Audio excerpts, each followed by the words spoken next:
বাতাস হয় ঈমানের পরিপন্থী কাজ। আল্লাহ পাক বলেছেন লা তাকনাতু মির রাহমাতিল্লাহ, আমার রহমত থেকে মায়ুস হয়ো না। দেখেন হযরত আইয়ুব আলাইহিস সালামের কত বড় রোগ হয়েছে, শরীর পোকায় ধরেছে, জর্জরিত হয়েছে, দুর্গন্ধ হয়েছে, গ্রামের লোকেরা তাকে বের করে দিয়েছে, স্ত্রী পুত্র পরিজন সব চলে গিয়েছে।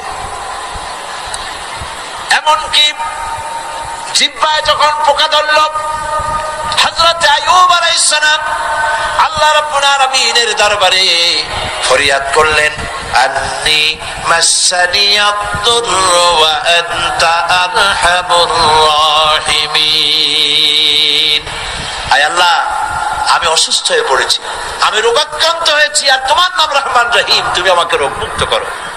হযরত আইয়ুব আলাইহিস সালাম আল্লাহর দরবারে ফরিয়াদ করলেন, রব্বুল আলামিন সারা শরীরে পোকায় জর্জরিত হয়ে গেছে, এখন আমার জিহ্বায় পোকা ধরেছে।